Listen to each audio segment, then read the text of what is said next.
Hello everyone and welcome back. If you are like any of the, at this point, thousands of families that we have spoken to who have a loved one who has a long history of substance use, mental health disorders, failed attempts at recovery, treatment that doesn't work, medications that either don't work or your loved one is refusing to take, trips to the emergency room, involvement in the criminal justice system, or all of the above, if you are a family who has a loved one who is experiencing that and you are sick and tired of being sick and tired, we'd like to help you. But before we can do that, it is extremely important. In fact, it is absolutely critical and essential that the entire family is on board with this. They call it a family disease for a reason, because it is destroying your family. And I'm sure if you're watching this video, you already know that. And I'll give you an example. So we take a lot of calls from mums and dads. They're not every call that we get, but we get a lot of those calls. And typically it's the mum that calls. And, you know, sometimes what we discover during the initial call with mum is that dad is just simply not on board with this. For whatever reason, mum wants to put, the adult child into treatment and dad doesn't. Dad has a different philosophy. Dad thinks that, this is a conscious choice that their loved one is making, and that if he or she really wanted to, they could just simply stop. And so you have this sort of, butting of proverbial heads going on. And as as we tell families, unless both parents are on board with this, it simply isn't going to work.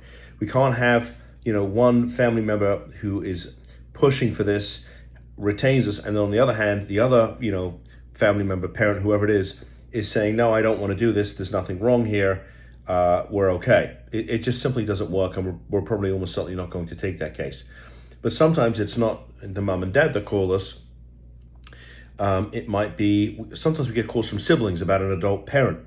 And we had a call very recently where two of the siblings called us and said, okay, we want to file something and get our mother into treatment. She was down here in Florida. She needs treatment. We want to, get her into treatment, get her into recovery, get her on the right meds, all of that stuff. And in the midst of doing all this, another sibling who did not agree with this, basically, for lack of a better word, kidnapped the mother and took her back to another state. I don't mean she sort of hogtied her and dragged her onto a plane, but she said to the mother, look, this is what, my siblings are planning to do. You don't want to stay down here. You don't want to be forced to go into a home or to take medication or to go to treatment. Let's go home, come back with me, I'll take care of you.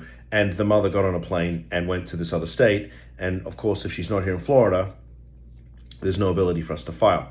And so that case, basically went south. And we said to the family, the other two siblings, sorry, we can't help you. In order for us to move forward, first of all, we need to get, the other sibling on board. We all really need to be rowing in the same direction here if we're going to get your mom some help. But more importantly, we need to get your mother back down here to Florida.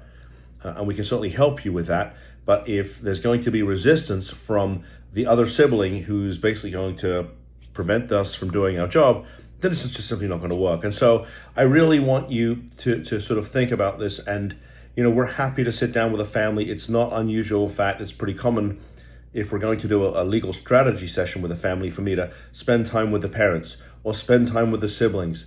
And that's a really important, a critical part of the whole recovery process, because as a family, and some of you will know this and some of you won't, you have been suffering along with your loved one. You have been traumatized along with your loved one, and you need time for recovery along with your loved one. You need time to heal. And so while your loved one is in treatment, we want to make sure that you're getting the services that you need. And if the facility they're in doesn't provide a family program, we can certainly find one that is, appropriate for the family. But at the end of the day, this is, it takes a village, as they say, right? We want to get everybody on the same train, right? So that we can move unified with love to get your loved one into treatment and to keep them there long enough. And if we do that, and you work the program, which is obviously a set period of time for treatment and then a continuum of care, then that miracle can happen. But it takes time, and it needs all of us to be rowing in the same direction. So anyway, I appreciate you tuning in. I would love a thumbs up. If you could subscribe to the channel, I'd be most grateful, and I will see you in the next video. Bye-bye.